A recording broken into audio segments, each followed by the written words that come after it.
Good evening. This is Wilbert Cook with your favorite guest host, Eric Stith. Tonight, we're back. We're live. We're full of energy. I am. But Eric looked pretty energetic today, too. He's definitely well dressed. I like that tie, too. Is very creative, just like he is. This is a man of a jack of trades, a master of a few. And the rest, he just jacks into them and out of them. But Eric is a great guy that's done a lot of service work in the recovery communities. He's helped a lot of homeless people. He's helped a lot of single-parent moms find housing, business people find homes. He's helped folks develop affordable housing. He's helped folks develop condominiums. Eric has really did quite a bit. So because he's so diverse, we're going to touch on a few different things that help people. One, we're going to start off, I think, because we just left talking to some people that are in the recovery program about how to maintain their sobriety, clean time, and help them avoid being permanent methadone patients, but to detox and get toward total abstinence. So we're going to talk about a few of those things a little bit. Then we're going to talk about housing insecurities or the lack of affordable housing in the city and even in the suburbs. Eric knows both sides and how we could help improve that, especially knowing people in recovery put themselves in difficult positions where oftentimes they end up homeless. Those that are ex-offenders, oftentimes when they come out of jail are homeless again. And if you want people to live different, live better, a lot of it starts with them not having to go back to the houses of ill repute, we once used to call them, but houses where they use drugs, housing where there's a lot of gang activity still, housing where they have a bed, couch, or a chair they can sleep in. But unfortunately, everyone is living on the nefarious side, lifestyles and or something very close, which it limits their chances of success long term. Short term, sometimes we can get away with that. Long term, it's hard to be in those environments with those many triggers, as we call them, and those many people, places, and things wrapped into one when it's your housing that can throw you into the relapse spiral or throw you back into a ticket to the penitentiary. Sometimes not even of your own making.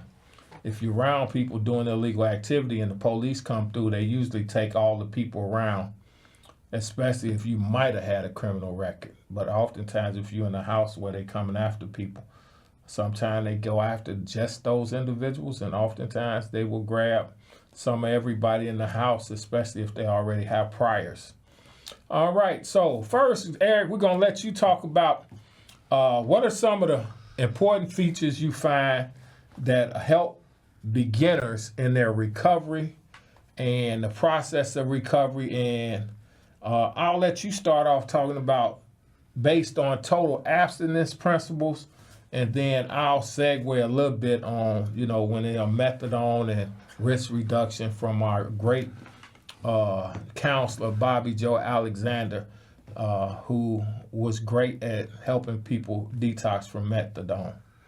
I guess, the number one thing is to make that decision to decide that you're powerless. You can't really use mind-altering substances and survive. You've got to make that decision yourself and have that clear-cut decision and stick to it.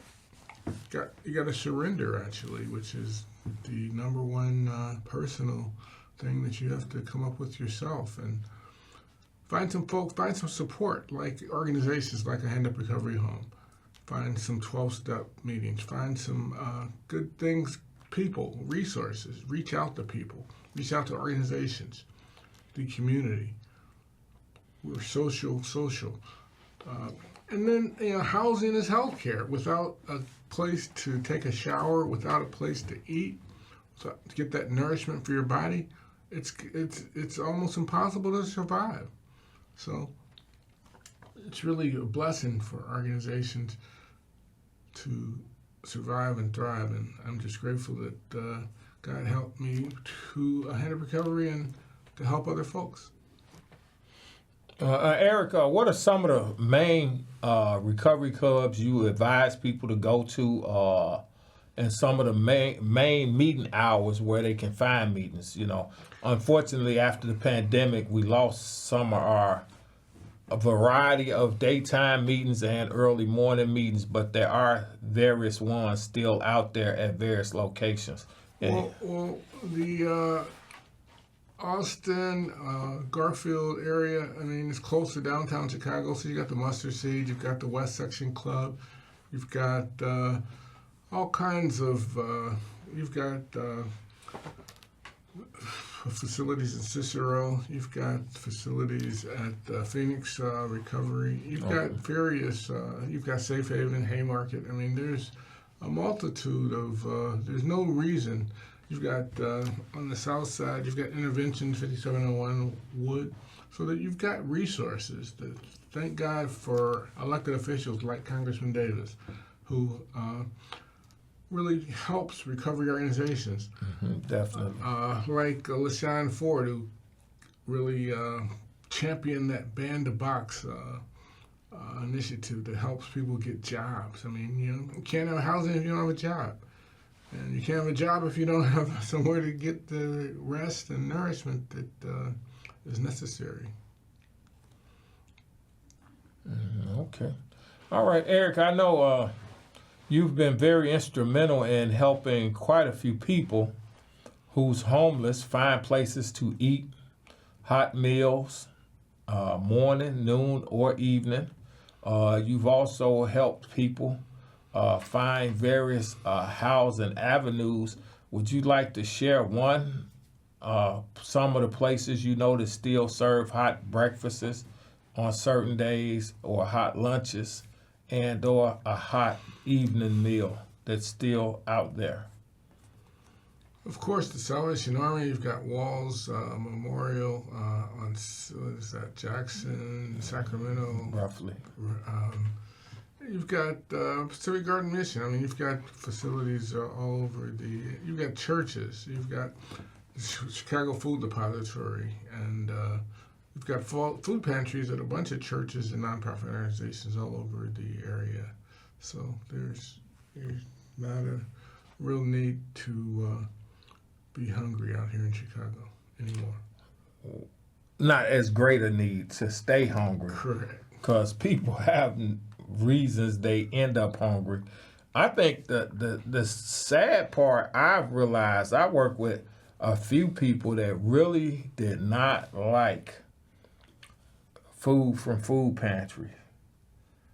And they did their best not to go get that food or even accept that food sometime.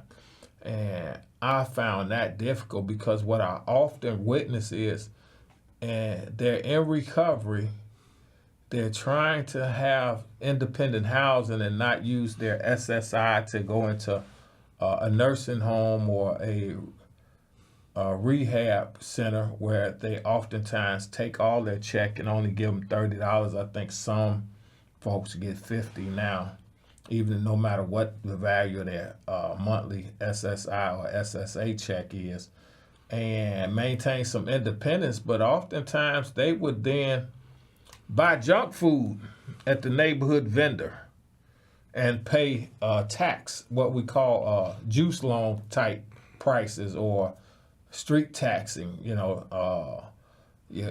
pay $2 for the nachos at the neighborhood store, not store, but house, where they have a vendor's license or not, but they sell different chips and things and nachos, and they makeshift small restaurants, and they would pay that extra money and not really go get food from the food pantry. And I couldn't understand that, except people develop certain coping skills. And even when people are struggling in their life, good or bad, we will set standards, whether they work for us or against us. And we will find ways sometimes to pay exorbitant interest for things we like, whether it's food, paying a dollar for dollar to get some food, or a dollar to dollar on a cigarette, and the things that struggling people do, or constantly playing the lottery even though they constantly lose, that further puts them at a financial bind while they call themselves trying to get out of one. Right. But that addictive behavior has so many other patterns we sometimes don't look at. And one thing when you're helping people with their lifestyle, you get a look at some things that you knew, and you always get a glimpse and a view of something you didn't know. Change is difficult. In order to recover, you got to change, and people don't want to look at the things that need to change in their lives that can help them and help their families. Right. It's a shame too that some people are at the food pantry by the middle of the month or the second week of the month after getting their check, but also getting their link cards. And as much as I don't want to agree with some conservative policies, whether they be Democrat or Republican, the fact is some of the programs that, quote, we use to help people, sometimes they use them to their detriment, especially when they suffer from the disease of addiction, or if they in systemic poverty because they can't find work. Like you say, many people were discriminated against because of the box. Check whether you have a felony or whatever. And State Rep LaShawn Ford pushing through legislation statewide to ban the box has helped open up avenues toward more employment. But even greater and nationally, Congressman Davis' Second Chance Act has helped more people get second chances at decent employment. And even CTA, UPS, and various other places, long as you don't have a violent offense, which opened the door for millions of folks who had drug cases, from marijuana that's now legal to other low-level drugs and or big drug cases. When they do their time, they can come out and get jobs because second chance programs, and those that have committed violent sexual predators and or violent sexual acts against men, women, or children, they're not eligible for many of these second chance programs.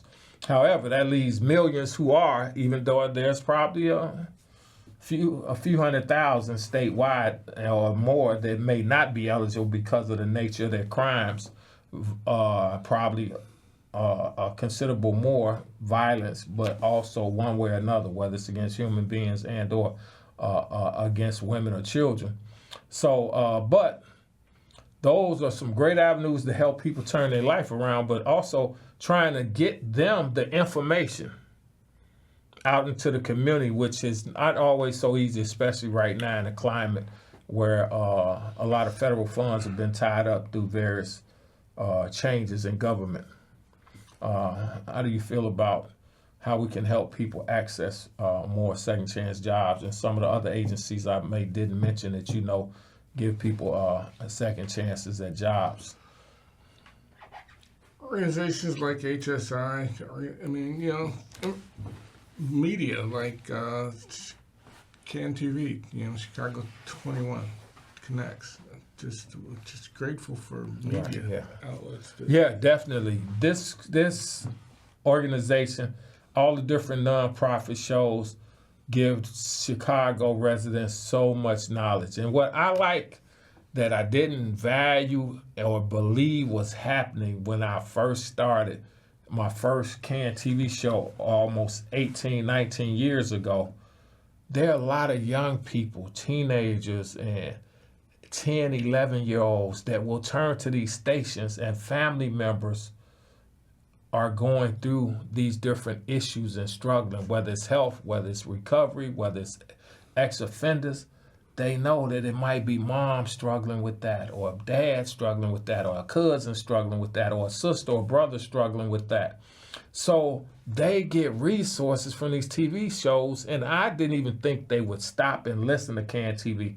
But I've had children every step of my CAN TV career occasionally come up to me at the library, at the grocery store, on the neighborhood streets, on CTA, and they look up and say, "Ain't you that guy be on TV?" And I usually forget, right? TV. You know, I'm not no actor or anything. I haven't been on any of the major, shows. Then I'm like, oh, they mean Chicago Access. They mean CAN TV. And I'm like, yes, I'm that guy that do that TV program trying to help people turn their life around and get off drugs and alcohol. And they be like, yeah. And sometimes they even have let me know they were the kid they called in asking for help. And they did get through in the old call-in show, which hopefully we'll get back to some of that in the future and set things up well enough that we can, whenever possible, do those again or get a bigger program in the main studios where we can do that. But the reality is this is a great resource, and you're absolutely right. To music, to art, to theater, information from... I learned about sarcoidosis, what killed, unfortunately, Bernie Mac, the lung disease, in CAN TV studios. They would do a show after me at one point, and at a certain point in my early career, they did a show before me. But we still don't get that information out nearly as much as we should through other avenues. Yes, Eric. Talk about the success a Hand Up Recovery Home has had with gun violence prevention over the last 6 months. Oh, yeah. Well, over the last 6 months, we've been able to continue to go out and try to help connect people with resources and help support services that help stop gun violence. We've been able to work with local churches. We've been able to work with some elected officials.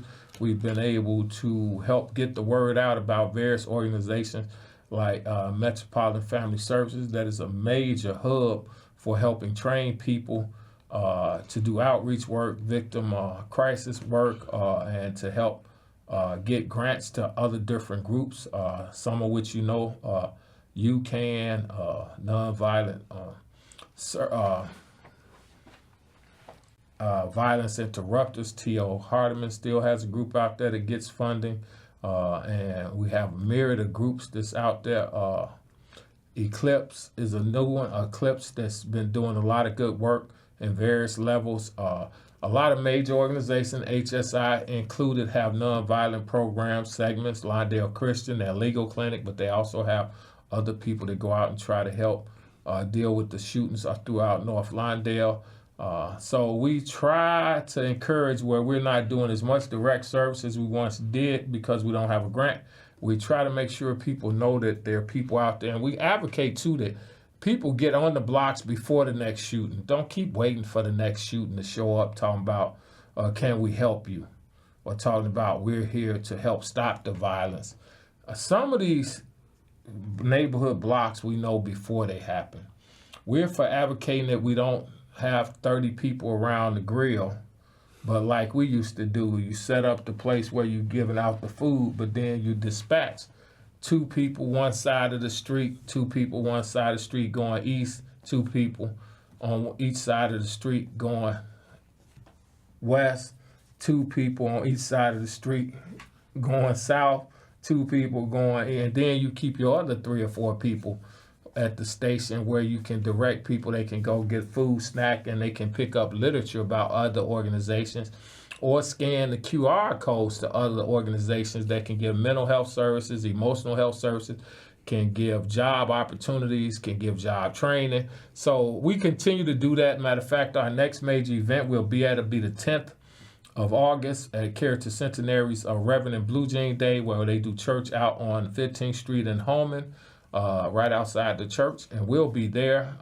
helping network people into other services throughout the community. We're inviting all fraternity and sorority members in Chicago, the Divine Nine. Come by our Reverend Blue Jeans Day, 1448 South Holman, Character Centenary Church, from 11 to 3, Sunday, the second Sunday of August, August 10th this year. So come join us that Sunday, 1448 South Holman. Anyone that's in a sorority and a sorority, Eric, call all your Alpha brothers and any AKAs you know. I'm calling the Zetas I know. I'm calling my other fraternity brothers that's in the Sigma group. I talk to my church Omegas, my church Alphas. I'm contacting other Alphas like you across the city. I'm trying to reach out to the Honorable Judge Carl Walker. You all tell him you heard it here. My Sigma brother who may eventually be our state president or a regional officer in the near future. I think he already is probably a regional officer, but we may run him nationally. It's about time our area have a national president. So, Alpha's got a lot of national people from Chicago as well as throughout the country doing great things. Yes, sir. But we want them all to come stop by Cary. Congressman Danny K. Davis stopped by Cary a lot of those days. He's a great Alpha man, and he'll probably stop by this year. In spite of the fact he's not running again, he's also continuing to help others in the political arena. From the 4000 block of Van Buren, Hand of Recovery does a lot to help loitering, reduce loitering on the block, actually, which has become an issue in certain communities. Yeah, we went from a 24-hour to 18-hour to 24-hour drug market 20 years ago to actually there is limited and most of the time no drug activity on our block. And then when they do pop up periodically for a week or two or a month, they tend to be right there on the heroin highway corridor at Pulaski. And so from going from them controlling our whole block to me and a few neighbors that have stuck it out an extra 20 years, and we have, and the church, the Zion Baptist Church, New Zion Baptist Church, we have been able to help change the dynamic of that block where it looks like it could be a block in Beverly if we had more houses still available. But it's clean as the blocks in Beverly, the blocks in Chatham, the blocks in the north side of Chicago, the blocks in the suburbs where upper middle class America lives. And that's primarily thanks to my neighbor who prefers to be anonymous in most respects. But we call her the block club president. So if there's some homeless people or if there's some people leaving a recovery home like Haymarket or like Interventions or like Guild House, how do people get in touch with 773-213-0802? Usually I answer, or our administrative assistant when she's healthy. You can call us at 773-213-0802, or you can email us at wecook3289@yahoo.com, and we will respond to your emails within 24 to 48 hours, and we usually return calls within 2 hours to 18 hours. And you got room available now? Yes, we still have some rooms available. We have no government funding, so people have to be willing to pay on our sliding scale, the program fees, right? So, but we are available to assist people, and we will refer you if you need a government-backed program, and we will refer you to other organizations that have it, HSI, Safer Foundation, a Safe Haven, and various other programs.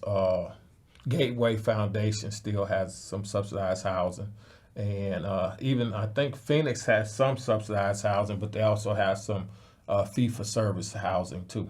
So there are various organizations out there still to assist you on the various economic levels you have, But remember too, your recovery is worth investing in, because too many people look for the next free program, and sometimes they end up back in the streets, back getting high, back overdosing in the county hospital if they're fortunate, or in the graveyard, because they didn't want to invest the similar money on their recovery with good housing and safe housing and recovery-based housing.